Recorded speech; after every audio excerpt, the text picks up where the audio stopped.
இன்றைக்கி நம்ம என்ன வீடியோவில் பார்க்க போகிறோன்னா, இன்றைக்கி வந்து காலிஃப்ளவர் பகோடா தாங்க பண்ண போகிறோம். பார்த்திங்கன்னா சின்ன பூ தாங்க, வாங்கிட்டு வந்து 2 நாள் ஆகுது. ஒரு 15 பீஸ் தாங்க வந்தது. அதுக்கு மேலெல்லாம் வந்து 2 நாள் ஆனோடனே ஒரு மாதிரி புள்ளி புள்ளியாக பிளாக் ஆகிடுச்சுங்க. அது எல்லாத்தையுமே நம்ம சீவி எடுத்துட்டு க்ளீன் பண்ணி எடுத்துக்கிட்டோங்க. பார்த்திங்கன்னா ஒரு கிண்ணத்தில் வந்து நம்ம வந்து சுட தண்ணி ரெடி பண்ணிக்கலாம். பார்த்திங்கன்னா தண்ணி ஊற்றி நம்ம வந்து மஞ்சள் தூள் போட்டு கொஞ்சமாக உப்பு போட்டு நல்லா கொதிக்க விட்டுறலாங்க. கொதிக்க விட்டு நம்ம வந்து அந்த பூவை போட்டு உடனே கூட எடுத்துடலாங்க, டக்குன்னு எடுத்துடலாம். பார்த்திங்கன்னா இந்த பூவுக்கே ஒரு 7-8 புழு இருந்ததுங்க. அந்த புழுவெலாம் எடுத்துகிட்டு நம்ம பச்சை தண்ணியில் வாஷ் பண்ணி எடுத்து க்ளீன் பண்ணி வச்சுருக்கோங்க. இன்றைக்கி பார்த்திங்கன்னா ரெடிமேட் பஜ்ஜி மாவில் தாங்க நம்ம வந்து காலிஃப்ளவர் போட போகிறோம். அதனால் நம்ம வந்து மாவை வந்து ரெடி பண்ணிக்கலாம். மாவு வந்து கொஞ்சம் கட்டியாக இருக்கணுங்க, ரொம்ப தண்ணியாக இருந்தால் ஒட்டாதுங்க காலிஃப்ளவரில். நம்ம வந்து பஜ்ஜி மாவை விட நம்ம இது கொஞ்சம் திக்காக தாங்க கரைக்கணும். கரைச்சிட்டு நம்ம வந்து போட்டு ஒரு 3 நிமிஷம் ஊற வச்சிடலாங்க. காலிஃப்ளவரை சேர்த்து ஊற வச்சுட்டு நம்ம எண்ணெய் சூடு பண்ணிவிட்டு நம்ம வந்து போட்டு பொரித்து எடுத்துடலாங்க.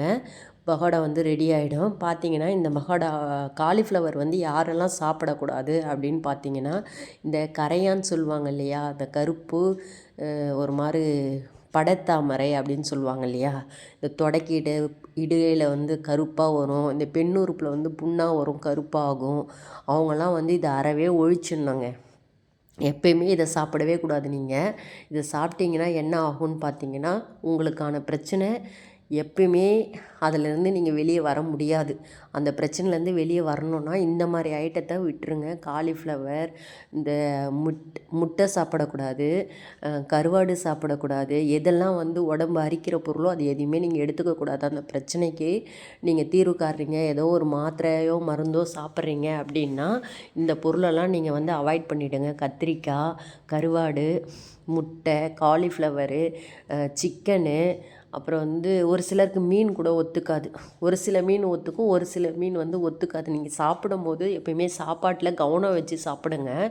எந்த பொருள் சாப்பிட்டா, ஏன்னா உடனே காட்டாது.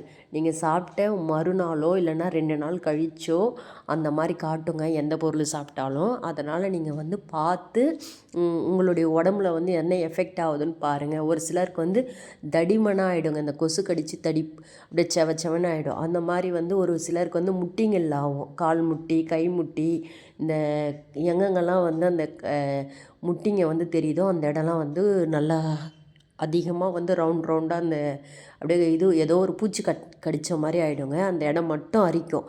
அந்த மாதிரியும் ஆகும் உடம்பு அலர்ஜினா.